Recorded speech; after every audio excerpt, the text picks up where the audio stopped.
I'm Sai, from the Swift Server team at Apple. In this video, I'll show you how Swift OpenAPI Generator can help you work with server APIs. Whether extending an iOS app or writing a backend server in Swift, this new Swift package plugin can streamline your workflow and simplify your codebase. This year, we've seen how it's easier than ever to work with data on the device. But sometimes the feature you want to implement will require dynamic content that's provided by a server component. This means making network requests to a remote service, calling its API. But in order to make the right network request, there's a lot to consider. What's the base URL of the server? What path components make up the API endpoint? What HTTP method should you use? And how should you provide parameters? These are just some of the questions to consider when calling a server API. For more involved APIs, you'll need to consider much more. So how do you answer these questions? Most services have some form of API documentation, but handwritten documentation can often be inaccurate or outdated, especially if the service is rapidly evolving. If you have access to the source code, you could look at the implementation, or you could manually experiment with the API. But this can lead to an incomplete understanding of the service behavior. You could search support forums or rely on other institutional knowledge. But even the most well-meaning individuals may be underinformed or provide inconsistent answers, leaving you with more questions than you started with. While these resources offer some help, it's not a complete picture. Using a more formal and structured description of APIs can help eliminate ambiguity. Meet OpenAPI, an open specification for defining HTTP services. OpenAPI is an industry standard, and its widespread adoption and maturity means there are established conventions and best practices to help you work with APIs. With OpenAPI, you document the service behavior in either YAML or JSON. These machine-readable formats allow you to benefit from a rich ecosystem of tooling. There's tools for test generation, runtime validation, interoperability, and much more. One thing that OpenAPI is particularly known for is tooling to generate interactive documentation. But the core motivation of OpenAPI is code generation, which allows adopters to use spec-driven development. Remember our example API endpoint? Well, upon receiving this request, the server returns a personalized greeting in a JSON object. Let's take a look at the code we need to write to call this API without using code generation. First, we need to know the base URL of the server to convert into its components. Then, we append the path component to construct the API endpoint and specify the parameter as a query item. Then we construct a URL request and use URL session to make the HTTP request. Then we must validate the responses of the expected type, has the expected status code, and content type. Then we must decode the bytes from the response, which we do by defining a Swift type that conforms to decodable and using JSON decoder. Finally, we return the message property from the response. Writing this code is fine, but this was just a single request for a trivial API operation. Many real-world APIs have hundreds of operations, with rich request and response types, header fields, parameters, and more. Writing this code for every operation becomes repetitive, verbose, and error-prone. And all of this ceremony in your codebase detracts from the core logic of your app. With OpenAPI, you can use tooling to generate most of this code, so you can focus on the code your users interact with. We'll use our example API to explore an OpenAPI document. Every OpenAPI document declares the version of the OpenAPI specification it's using. It provides metadata about the API, including its name and version, and a list of server URLs. It then lists the paths and HTTP methods that make up the API. This API has just one operation, named getGreeting, which defines the behavior for the get method on the greet path. In this example, the server always responds with 200, which is the HTTP status code for OK, and returns a JSON object, which is defined using JSON schema. For this illustration, we've kept it simple, but operations can have multiple responses with different status codes and content types, which allows you to document all scenarios, including what happens when there's an error. And if the operation accepts parameters, these can also be included in the OpenAPI document. This operation supports one optional query parameter, called name, a string value that's used to personalize the greeting. With the help of Swift OpenAPI Generator, we can make the same API call with much less code. We can use type-safe inputs, and the output values are rich enum types, so the compiler can help us ensure we handle every documented response and content type. And the associated value in the response body is a value type with type-safe properties. All the ceremony associated with encoding the input and making the request, parsing the response and decoding the output, is all handled by generated code. Swift OpenAPI Generator is a Swift package plugin, which runs at build time. This means the generated code is always in sync with the OpenAPI document and doesn't need to be committed to your source repository. To learn more about Swift package plugins, check out the session named Meet Swift Package Plugins. Let's take a look at how we can use Swift OpenAPI Generator in a simple iOS app. For this, we'll need an API that we can call. In this demo, we'll call a simple API that returns one of the 10 cat face emojis at random. We'll start with the template Swift UI app and replace the sample content with a big emoji and a button which fetches a new one from the server on each tap. We already have a server running, listening on localhost, which we can query from the terminal using curl.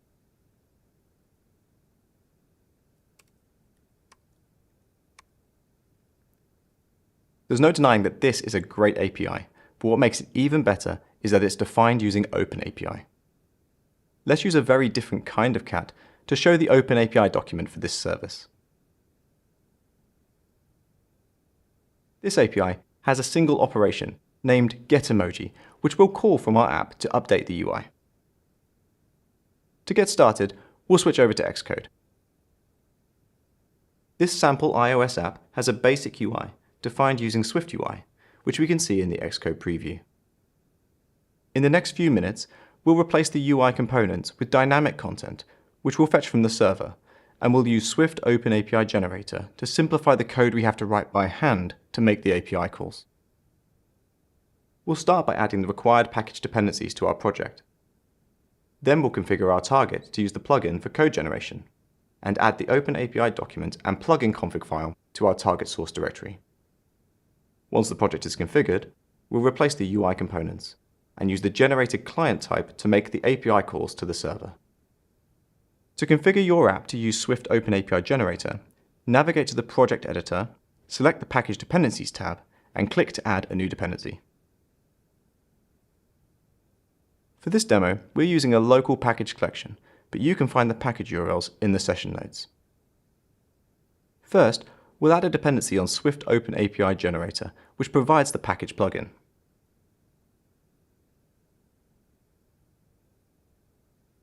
Then we'll add a dependency on Swift OpenAPI Runtime, which provides the common types and abstractions used by the generated code.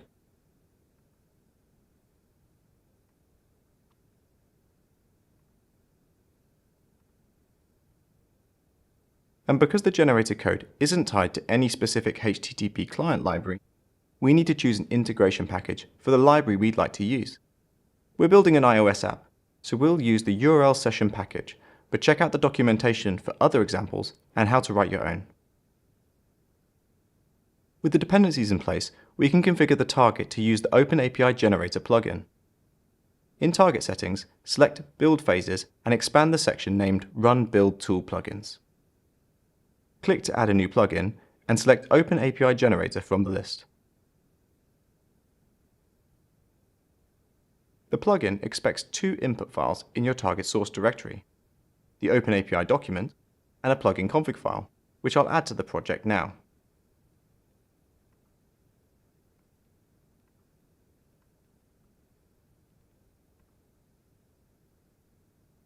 The plugin configuration is written using a simple YAML schema which specifies what code the plugin should generate.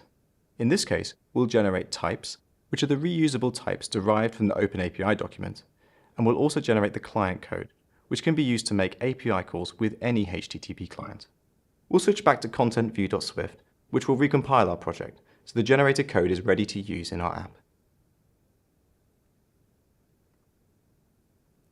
As a security measure, you'll be asked to trust the plugin the first time you use it.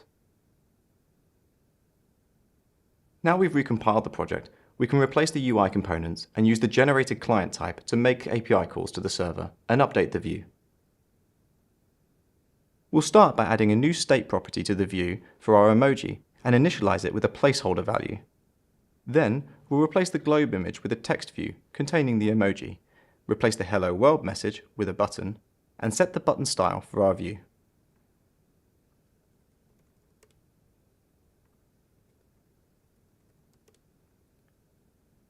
The generated code provides a type, named client, that you can use to make API calls. But first, we need to import the OpenAPI runtime and transport modules. Now we can add a client property to our view and an initializer which configures it to use the localhost server URL defined in the OpenAPI document. Now we'll add a function that makes an API call to the server using this client.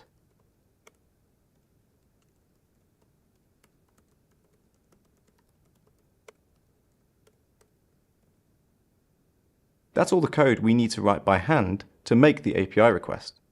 Everything else is handled by the generated code. The response is an enum value of a type that models all the documented responses and content types, which encourages us to handle all scenarios. So we need to extract the emoji from the response body using a switch statement. Something's missing here. The compiler has told us we haven't handled every scenario. We'll let Xcode fill in the missing switch case. In the event the server responds with something that isn't specified in its OpenAPI document, you still have a chance to handle that gracefully. For this demo, we'll print a warning to the console and update our emoji to something other than a cat.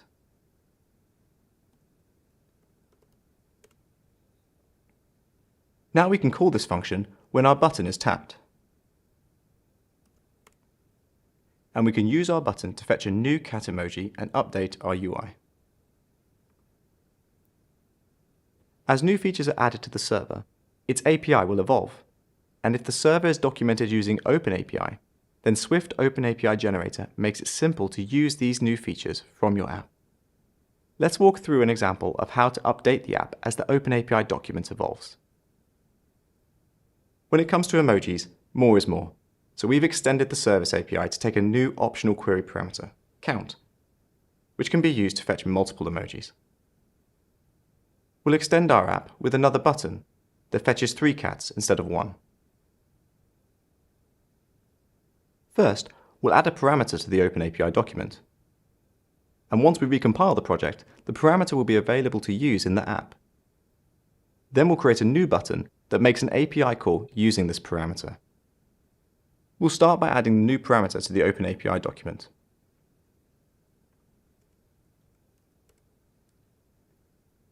This parameter is named count. It's an optional parameter. It's provided as part of the URL query and is an integer value. Let's head back to content-view.swift and extend the update emoji function to also take a parameter. And let's use this parameter when making the API call.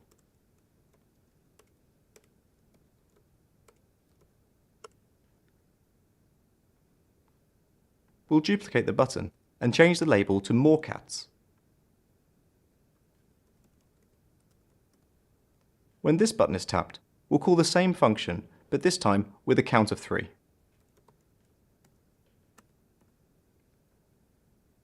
Now in the preview, we can tap getCat to get 1 cat, or more cats to get 3.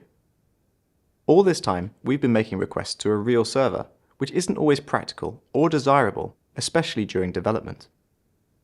Because the generated client type conforms to a Swift protocol, it's easy for us to write a mock that requires no network connection or transport library. The generated protocol is named API protocol, so we'll start by defining a new mock client type that adopts this protocol. Then we'll update our view to be generic over any type that conforms to API protocol, and update the initializers to support dependency injection. Then we'll use the mock client when previewing the UI in Xcode. We'll start by declaring our mock client type. Because we declared that this type adopts API protocol, the compiler will ensure it satisfies the protocol requirements. We'll let Xcode add the missing handler for the API operation. And we'll add the business logic, which returns robot emojis to distinguish it from the real service. Now we can make our view generic over types that conform to this protocol, and update the client property to use the generic type parameter. We'll add an initializer, which takes a client as a parameter, and we'll update the existing initializer with a generic where clause, so if no client is provided, we'll use the same one as before. When our app is launched, it will continue to use the real server, but now we can inject the mock client when previewing the UI in Xcode. Now when we tap our buttons in the UI preview, we'll get robots instead of cats, and won't require a network connection or a running server. Until we added the mock client, our iOS app was making requests to a real server running on my local machine. This server was also written in Swift, with the help of Swift OpenAPI Generator. The server is a simple Swift package, which uses the Swift OpenAPI Generator package plugin for code generation. To use the generated server code, we defined a type conforming to the generated protocol, named API protocol, and implemented just the business logic for our API operations. And to configure the server, we used a generated function, register handlers, which connects the incoming HTTP requests for the API operations to our handlers that provide the business logic. Let's take a look. If we expand the console, we can see the actual requests from our demo iOS app. And this is all the Swift code we needed to write by hand to implement the server.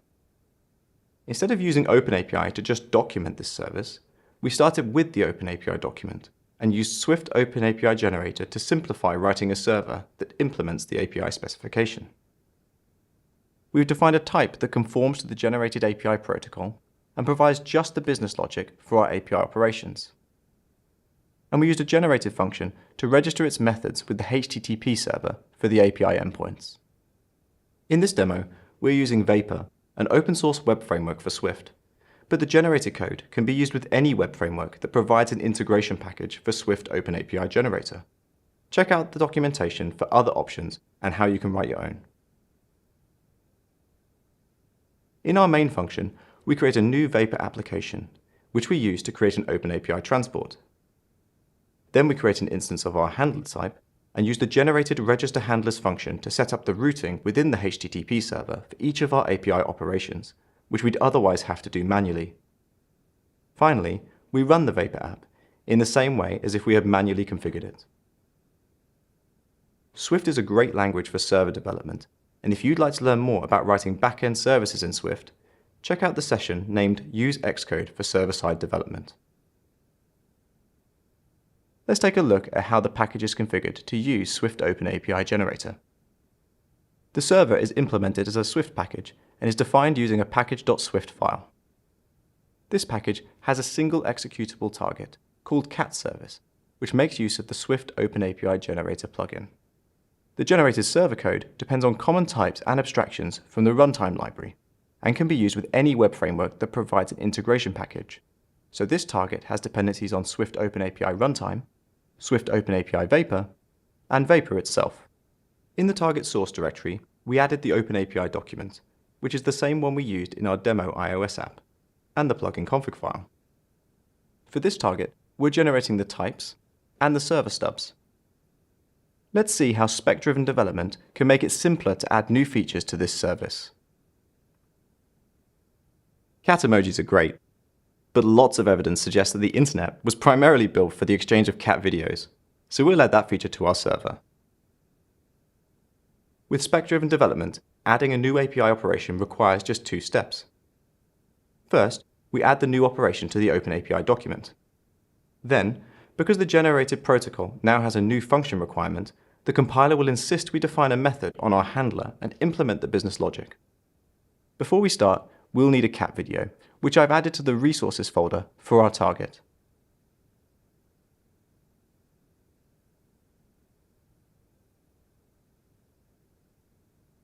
We'll head over to the OpenAPI document and add the new operation. This operation is called getClip and has a binary response, where the content type indicating the response body contains video data. When we try to recompile our package, it will fail. That's because our handler no longer conforms to the generated protocol, because it doesn't provide a function for the new operation. We'll let Xcode fill in a protocol stub for us, and we'll provide the business logic, which reads the bytes from the video resource file and returns an OK response with a binary body. Note the type-safe generated code only allows returning a binary response body from this function, because that's what's specified in the OpenAPI document for this operation. When we recompile our package, it'll succeed, and we can relaunch our server. And if we switch over to Safari, we can test our new API endpoint.